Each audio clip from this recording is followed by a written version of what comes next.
Think politics நேயர்களுக்கு வணக்கம். நான் நிவேதிதா சந்திரசேகர். இது திங்க் பாலிடிக்ஸ் அரசியல் பழகு.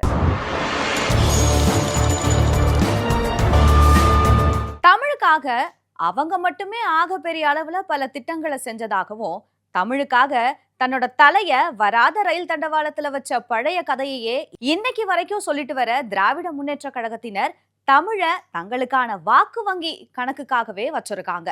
ஆனா அதுக்கு மாறா தமிழ்நாட்டுக்கும் தமிழ் மக்களுக்கும் குறை ஒண்ணுமே இல்லாம வலதுகரம் செய்யற உதவி இடது கைக்கு கூட தெரியாத அளவுக்கு நன்மைகளை செஞ்சிருக்காங்க அண்ணா திராவிட முன்னேற்ற கழகத்தினர். இதுதான் தமிழர்களோட பொது புத்தியில பதிந்திருக்கிற எண்ணம். அதுக்கு காரணம் உலக தமிழ் மாநாட்டை கூட ஒழுங்கா நடத்த முடியாம தவிச்சாரு அப்படிங்கிறது தான் உலகறிஞ்ச உண்மை. தமிழோட புகழ அதோட செழுமைய உலகம் முழுக்க பறைசாற்ற விதமா 1968 அறிஞர் அண்ணாவும் 1981 புரட்சி தலைவர் எம்ஜிஆரும் 1995 புரட்சி தலைவி ஜெயலலிதாவும் உலக தமிழாராய்ச்சி மாநாட்டை நடத்தினாங்க. 5வது மாநாட்டை தொடர்ந்து நடத்த போதிய வசதி இல்லாம உலக தமிழ் ஆராய்ச்சி மன்றம் தடுமாறினப்போ மதுரையில மிக பிரம்மாண்டமா உலக தமிழ் மாநாட்டை நடத்தி காட்டினாரு புரட்சி தலைவர் எம்ஜிஆர். 1995 தஞ்சையில 8வது உலக தமிழ் மாநாட்டை புரட்சி தலைவி ஜெயலலிதா நடத்தினாங்க. ஈழத்துல தமிழர்களை கொண்டு குவிக்கப்பட்ட போர்க்காலத்துல தன்னோட ரத்த கரைய மறைக்க உலக தமிழ் மாநாட்டை நடத்த முயற்சி செஞ்சாரு கருணாநிதி. ஆனா தமிழ் தாய்க்கே அதுல விருப்பம் இல்ல போல. உலக தமிழ் ஆராய்ச்சி மாநாட்டை நடத்த போதிய கால அவகாசம் இல்ல அப்படின்னு சொல்லி உலக தமிழ் ஆராய்ச்சி மன்றம் ஒப்புதல் தர மறுத்துடுச்சு. அதுக்கப்புறமா விளம்பரத்துக்காக தன்னோட குடும்ப உறுப்பினர்களை மேடையில அமர வச்சு தமிழறிஞர்களை பார்வையாளர் மாடத்துல உட்கார வச்சு உலக தமிழ் செம்மொழி மாநாடு அப்படிங்கிற பெயர்ல மிகப்பெரிய மாநாட மயிலாட நடத்தியவர் தான் கருணாநிதி.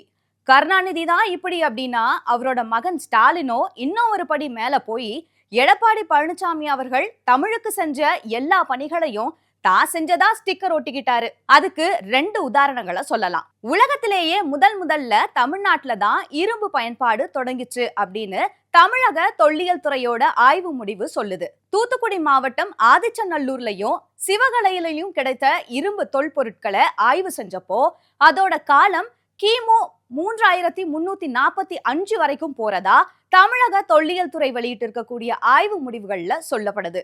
தமிழர் நிலப்பரப்புல இருந்துதா உலகளாவிய இரும்போட காலம் தொடங்குச்சு அப்படிங்கிற அந்த ஆய்வோட முடிவு சொல்லுது. அந்த ஆய்வுக்கான திட்டப்பணிகளை தொடங்கி வச்சது அப்ப முதலமைச்சரா இருந்த எடப்பாடி பழனிசாமி அவர்கள்.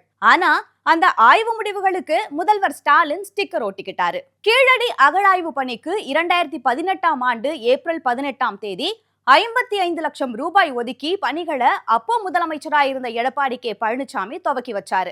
அதுல 34 அகழாய்வு குழிகள் தோண்டப்பட்டு 5820 அரிய வகை தொல்பொருட்கள் கண்டெடுக்கப்பட்டுச்சு.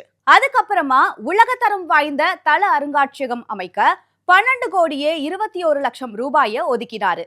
கீழடியில என்னென்ன அகழ்வாயிலே கிடைக்கின்ற அந்த பொருட்களுடைய விவரங்கள்லாம் என்னிடத்தில் தந்து கொண்டிருக்கிறார்கள். அதையெல்லாம் பார்வையிட்டுக் கொண்டிருக்கின்றோம். அதற்கு உண்டான வசதிகளும் என்னுடைய அரசு செய்து கொடுத்துக் கொண்டிருக்கிறது. அதற்கு தேவை நிதியும் ஒதுக்கீடு செய்திருக்கிறது. அந்த பணி தொடர்ந்து நடைபெற்றுக் கொண்டிருக்கிறது. இந்த உண்மைகள் எல்லாத்தையும் மறைச்சு திமுக பொய் பிரச்சாரம் செஞ்சுட்டு வருது. அதிமுக கொண்டு வந்த எல்லா திட்டங்களுக்கும் ஸ்டாலின் ஸ்டிக்கர் ஒட்டி கொள்றது மாதிரி கீழடி அகழாய்வு பணிகள்லையும் ஸ்டிக்கர் ஒட்டுற வேலைய திமுக செய்யுதோ அப்படின்ற கேள்வி இங்க எழும்புது. காவிரி டெல்டாவை பாதுகாக்கப்பட்ட வேளாண் மண்டலமா அறிவிச்சது, காவிரியில உரிமையை மீட்டது முதல் நீட் இடஒதுக்கீடு வரைக்கும் தமிழர்களோட உரிமையை பாதுகாத்த மாபெரும் மக்கள் இயக்கமா அதிமுக இருந்துட்டு வருது. வெறும் விளம்பரங்களால உண்மைகளை மறைக்க முடியாது. தமிழர்களோட பிரச்சனைகளுக்கு முதல் குரலா இருக்கிறது அதிமுகவோட முழக்கமே அப்படிங்கறத தமிழ்நாட்டு மக்கள் நல்லாவே அறிஞ்சு வச்சிருக்காங்க.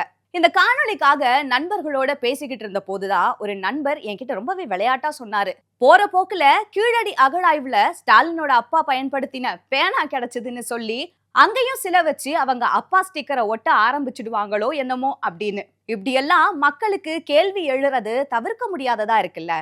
உங்களுக்கும் அப்படிதானே இருக்கு. இது திங்க் பாலிடிக்ஸ் அரசியல் பழகு.